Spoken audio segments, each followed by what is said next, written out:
ज्योतिष का ज्ञान यह रे रहस्य Astrology's knowledge deep as sea नक्षत्र कहानियाँ कहता यहाँ Constellations tell their stories to thee kundalini जगाओ आत्मा जागृत करो Awaken Kundalini, let your spirit rise ऊर्जा भीतर से बहती है Energy flows from deep inside. Okay, so welcome to the Astrological Tarot Report for the week of November 4th, 2024.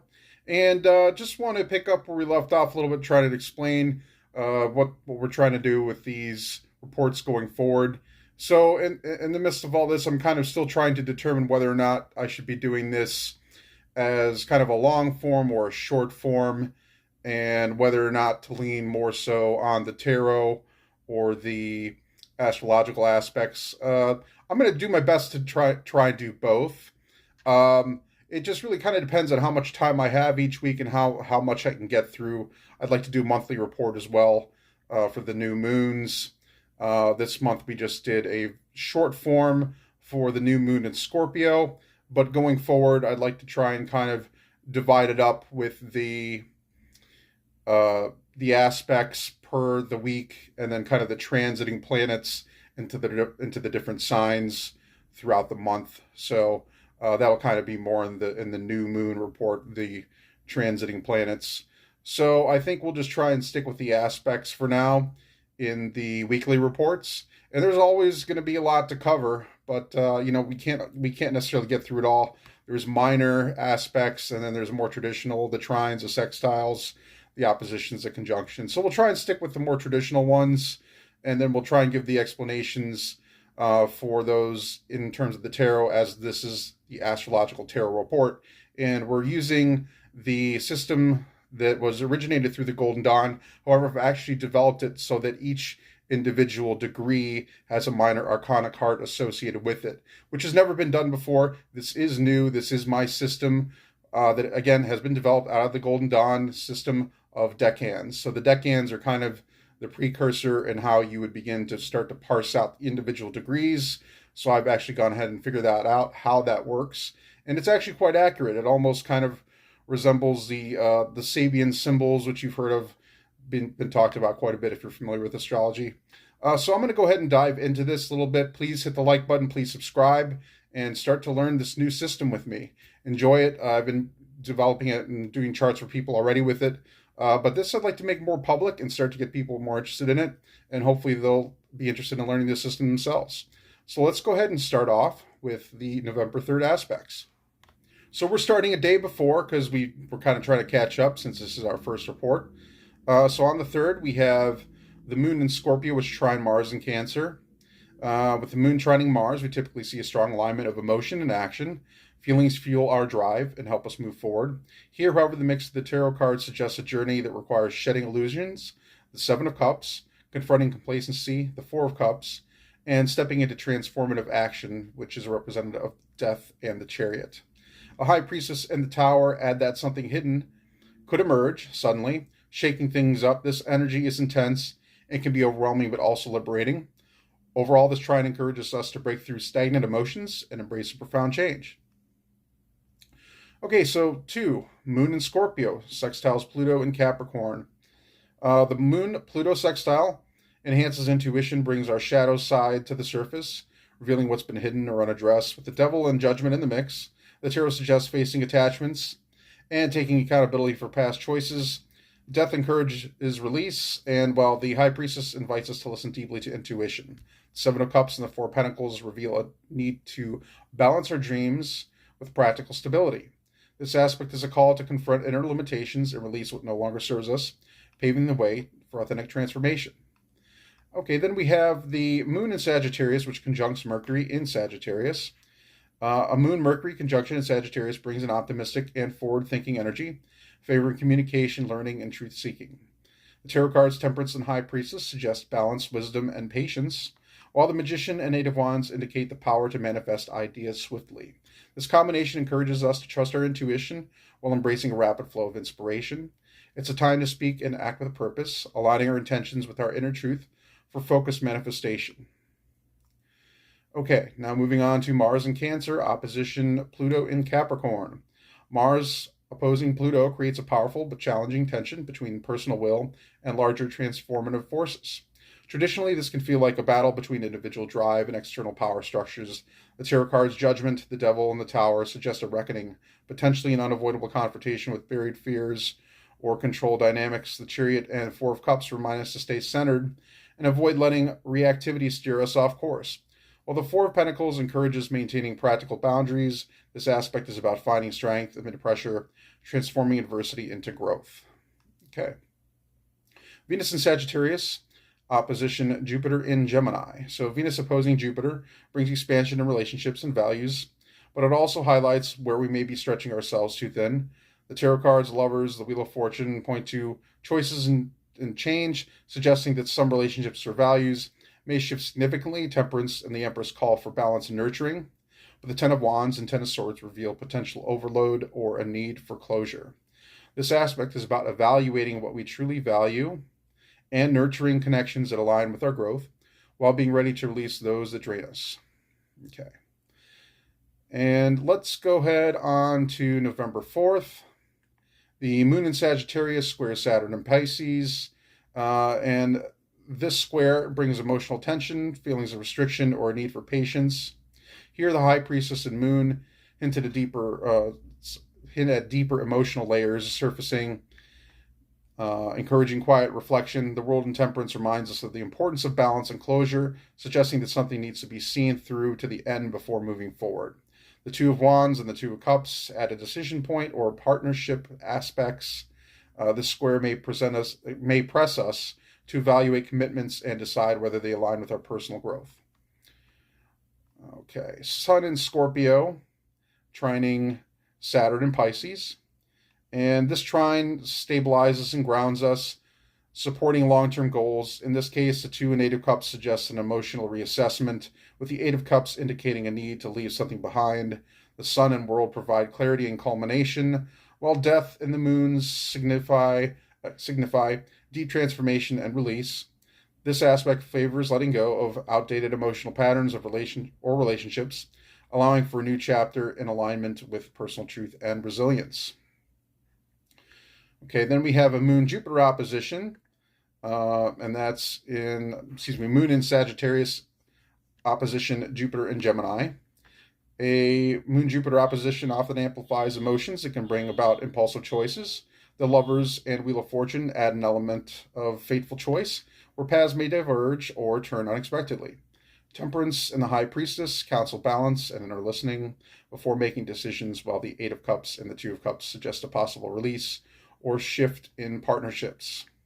The aspect calls for discernment, inviting us to recognize which relationships and commitments truly nurture growth and which may need to be reconsidered. Then we have the Moon in Sag, conjunct Venus in Sag. And this conjunction generally emphasizes harmony, creativity, emotional expression. Temperance and the Empress suggest nurturing, a balanced approach to connections, while the High Priestess points to an intuitive, gentle understanding. The Two of Wands indicates a moment of choice or direction, and this conjunction supports opening up in relationships or creative pursuits, but encourages doing so with wisdom and careful intention. It's a harmonious influence, ideal for aligning emotions with values and envisioning the path forward. November 5th. Okay, so we have the Moon in Sag squaring Neptune in Pisces. And this square brings a sense of fogginess or confusion, as emotions may become harder to define or trust. Tarot cards here, the Hangman, High Priestess, and the Moon, amplify this introspective and elusive energy, suggesting a need to step back and surrender rather than pushing for clarity. Temperance indicates that balance is key, reminding us not to rush, but to trust the process. With the Eight of Cups, there's a call to release attachments that don't serve inner peace, while the Eight of Wands suggests that once clarity emerges, movement will happen quickly, okay? And this aspect encourages patience and intuition, allowing for insight to unfold organically. Moving on to November 6th, we have Moon in Capricorn sextiling Saturn in Pisces. And this sextile provides a stable foundation for emotional resilience and practical insight, especially in grounding long-term plans. Tarot cards here, the Moon, High Priestess, They highlight the importance of inner reflection and intuition, as both planets are in earth and water signs, blending emotional depth with stability. The Devil and the Five of Pentacles suggest that there may be some fears of scarcity or lingering doubts to confront, while the World and Two of Cups encourage us to reach for completion and supportive connections. This aspect is an opportunity to lean into trusted partnerships and address inner limitations, allowing for grounded progress. Okay, Sun and Scorpio sextiling the Moon in Capricorn. And the sextile brings harmony between conscious goals and emotional needs.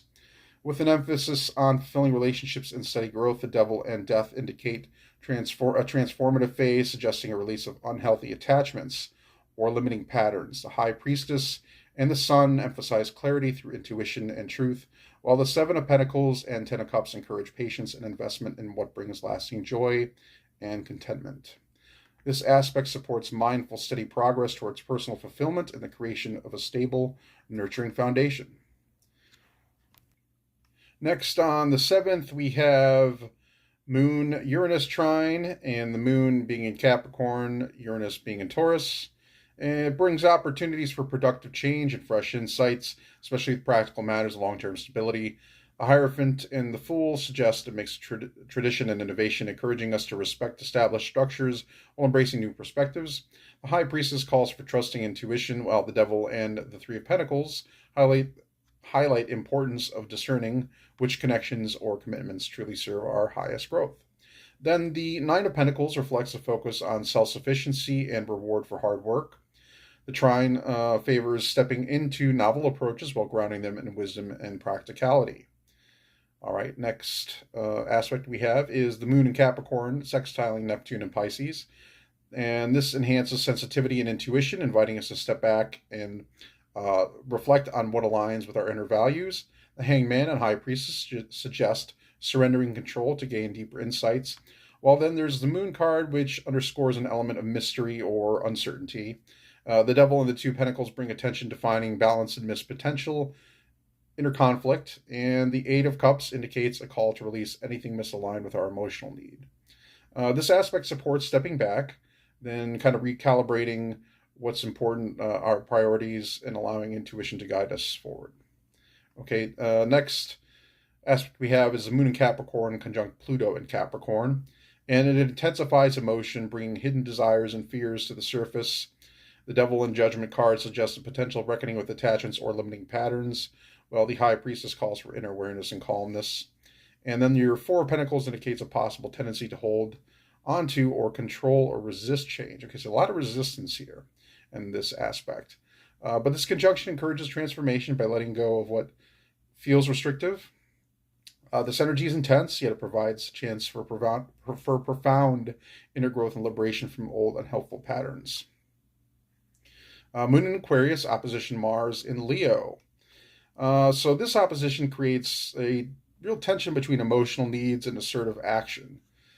It especially happens in the face of differing priorities. Okay, Strength and the Tower indicate a need for courage in the midst of upheaval, while Star and High Priestess offer hope and intuitive guidance. Six of Wands and Six of Swords suggest that despite challenges, there is a potential for victory and progress if approached with clarity and resilience. This aspect encourages us to navigate intense emotions and conflicts with poise, allowing breakthroughs that ultimately lead to a healing and forward movement. November 8th's aspects, really just one that I wanted to mention. So we have the Moon in Aquarius sextiling Mercury in Sagittarius, and this enhances communication and intellectual clarity, favoring open-minded discussions and inspired ideas. Temperance of the Magician suggests a powerful mix of balance and resourcefulness, encouraging us to blend practicality with creative solutions. And then there's a Star in the High Priestess, adding a layer of intuition and hope, guiding us towards greater understanding and truth. The Three of Swords, however, hints at lingering hurts or difficult truths that may surface in conversation, while the Six of Wands assures us of the potential for growth and recognition once challenges are addressed. This aspect is ideal for constructive communication, healing through honest exchange, and finding harmony between heart and mind. So really the main point I see out of this aspect is that You can achieve victory for something, but there is a cost. It will require some degree of suffering, whatever that means, to achieve it, but it can be done. November 9th. Okay, so things are kind of they're staying very similar here. A lot of Scorpio energy with the transformation and a lot of lunar energy, deep emotion, and all that. Let's move forward. So we have Sun in Scorpio scoring the Moon in Aquarius, and this highlights inner conflicts or tension between our desires and emotional need. And the Star and High Priestess suggests that deeper healing and intuition are essential. Even if emotional clarity feels elusive, Death and the Sun indicate a transformative process where illumination and acceptance of change are key. Four of Cups, Four of Swords, at a contemplative mood, hinting at a need to rest and reflect on what might be resisting change. The aspect pushes us to reconcile inner doubts and find renewal through honest self-assessment and being calm. Okay. Moon in Taurus trines Jupiter in Gemini. And this fosters optimism and an expansive approach to relationships and ideas.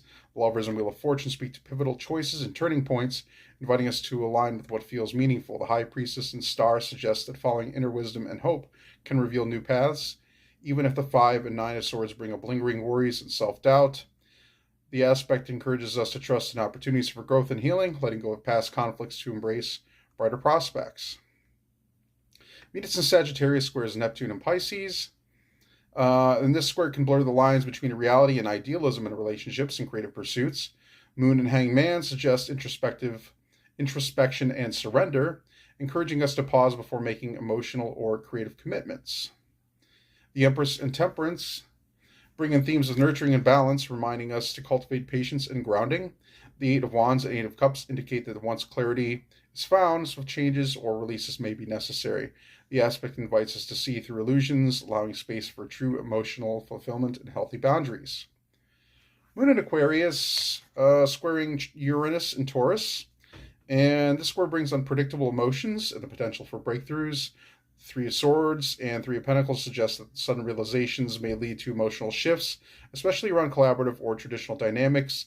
The Hierophant and the Fool encourage balancing structure with openness to new possibilities, while Star and High Priestess guide us towards hope and intuition amid disruption.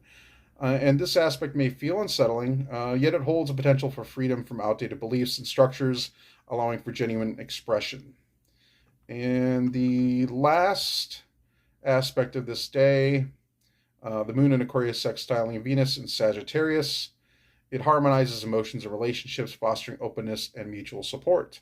Temperance and the Empress highlight the power of nurturing, balance exchanges, and the High Priestess and Star suggest that intuition and authenticity guide meaningful connections. The Five of Swords and Five of Pentacles hint at a need to resolve conflicts or feelings of inadequacy, and the aspect encourages compassionate, balanced interactions and the courage to address any lingering insecurities in relationships. Okay, very last on our list, we have November 10th. So this will bring us to Sunday, the end of the week. Moon in Pisces squaring Mercury in Sagittarius.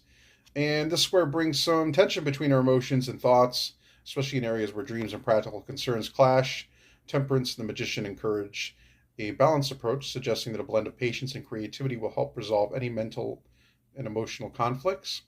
The Moon and High Priestess indicate that intuition plays a crucial role here, especially in discerning what's real versus imagined. Nine of Wands and Nine of Cups reflect the resilience to push through challenges and a reminder to focus on gratitude and emotional fulfillment despite any temporary confusion. And the aspect also encourages us to use both logic and intuition to navigate complex emotions and desires. And then we have finally the last aspect of this week, Moon in Pisces conjuncting Saturn in Pisces. And what this does is it brings a grounding effect to emotional and spiritual themes, offering a chance to bring depth and commitment to relationships or inner goals. The Moon and High Priestess emphasize introspection, inviting us, to tune into inner wisdom and emotional boundaries. And then the World suggests the completion or the culmination of an emotional cycle. And then the Two of Cups highlights meaningful connections that can be strengthened through mutual understanding. The conjunction is an opportunity for deep, committed reflection and connection, balancing spiritual insights with emotional maturity. Okay, and this is the end of this week's report. I do plan on doing more weekly reports. I may even do some dailies, but of course it'll probably all be recorded in advance. It's going to be difficult, to just put out video after video consistently. So I do intend to put together some information and then do a whole bunch of videos at the same time and kind of release them periodically throughout the month.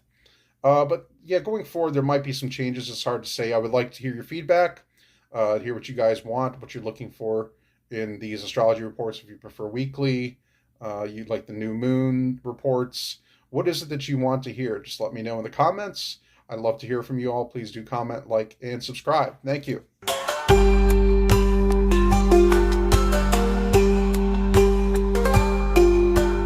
ज्योतिष का ज्ञान यह रे रहस्य Astrology's knowledge deep as sea नक्षत्र कहानियाँ कहता यहाँ Constellations tell their stories to thee kundalini जगाओ आत्मा जागृत करो Awaken Kundalini, let your spirit rise ऊर्जा भीतर से बहती है Energy flows from deep inside